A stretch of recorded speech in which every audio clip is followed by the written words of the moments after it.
राधे राधे। अभी बसंत पंचमी आने वाली है, तो आप सबको बता दें कि बसंत पंचमी का महत्व क्या है। आप जानते हैं, हम सब जानते हैं कि बसंत पंचमी वाले दिन सारी ऋतुएं बदलती हैं और आज के दिन कई प्रांतों में, कई क्षेत्रों में या हर जगह माँ सरस्वती की पूजा होती है। सरस्वती जी का प्राकट्य कैसे हुआ, ये जानिए कि जिस समय ब्रह्मा जी ने सृष्टि का सृजन किया तो सृष्टि का निर्माण तो उन्होंने कर दिया, पर उस समय सृष्टि में कोई शब्द नहीं था, कोई बोल नहीं रहा था, सब मूक थे। तो नारायण भगवान को जब ब्रह्मा जी ने कहा कि प्रभु सृष्टि तो बन गई पर सब मौन है, बात समझ में नहीं आ रही, तब ब्रह्मा जी नारायण के कहने से अपने जल में, अपने कमंडल में से जल लेते हैं और पृथ्वी पर छिड़क देते हैं, तो एक शब्द होता है और वहाँ पर माँ सरस्वती जी का प्राकट्य होता है। वो चतुर्भुजी रूप में, एक हाथ में माला है, एक हाथ में पुस्तक है, एक हाथ में वीणा है और एक हाथ वरदान के इस मुद्रा में है।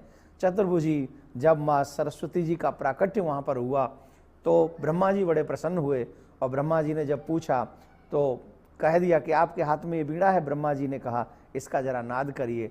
तो जब नाद हुआ तो सबको उन्होंने वाणी प्रदान कर दी, एक शब्द वहाँ से हुआ और इसलिए उनको वाक्यवादिनी कहा जाता है, वीणा वादिनी कहा जाता है और माँ सरस्वती है।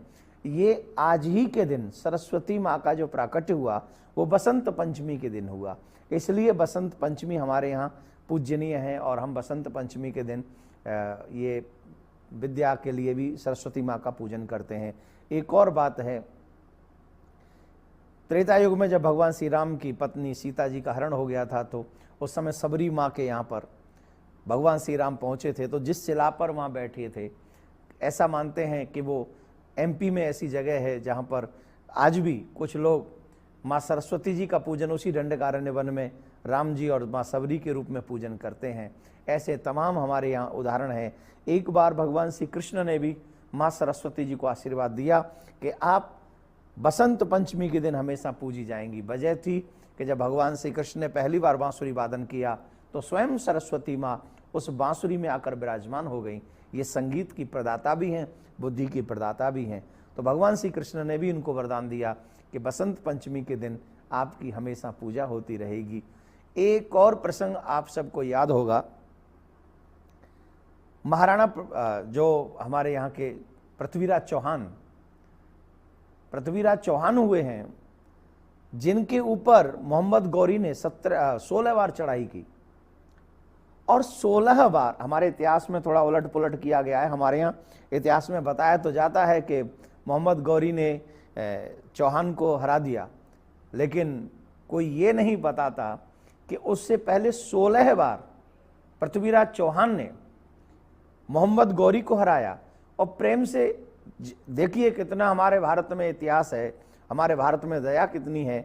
16 बार युद्ध में परास्त करने के बाद भी उसे मृत्युदंड नहीं दिया, उसे जीवन दान दिया, कहा तुम जाओ तुम जाओ तुम जाओ। 16 बार हराया लगातार और फिर चला गया। 17वीं बार फिर उसने आक्रमण किया और इस बार पृथ्वीराज चौहान हार गए। तो इनको वो अपने साथ में लेके अपने यहाँ पर पहुंचा और जब वो वहां पर पहुंचा तो इन्हें वो मारना चाहता था। गौरी मारने से पहले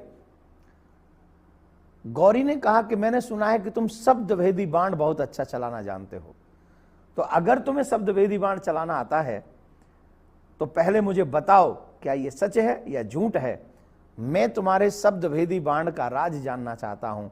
तो उसने पर्वत की एक शिखा पर ऊंचा सा एक बहुत बड़ा घंटा लगाया था और उसमें जाके मोहम्मद गौरी ने एक बहुत जोर से वार किया और ये परीक्षा थी चौहान की, पृथ्वीराज चौहान की, कि अब तुम बताओ कि शब्दभेदी बाण कैसे चलाते हो।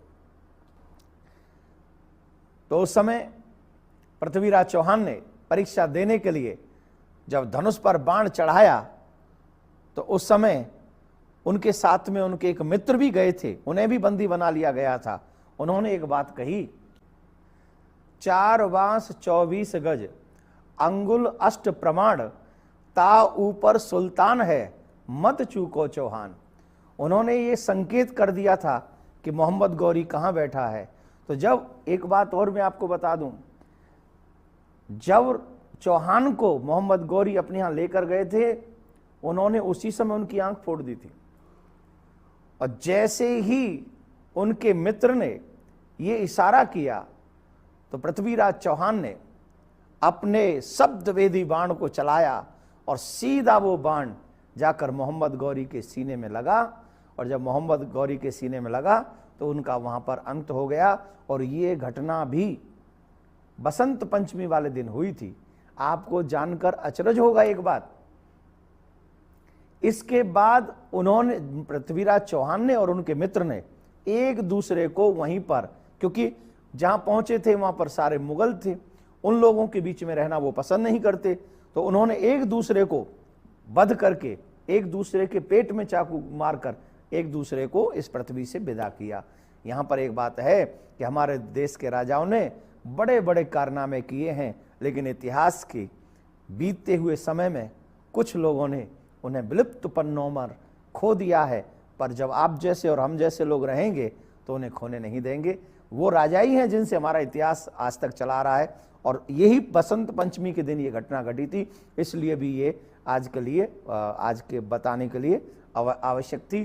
तो इसलिए बसंत पंचमी की पूजा, और ब्रज में तो बसंत पंचमी की पूजा आज से ही ठाकुर को रंग गुलाल लगाना प्रारंभ हो जाता है। तो आज से हमारे ब्रज में होली का त्यौहार भी प्रारंभ हो जाता है। इसलिए बसंत पंचमी की पूजा, माँ सरस्वती की पूजा और होली की पूजा आज से प्रारंभ होती है। इन्हीं शब्दों के साथ आपसे फिर मिलेंगे। राधे राधे।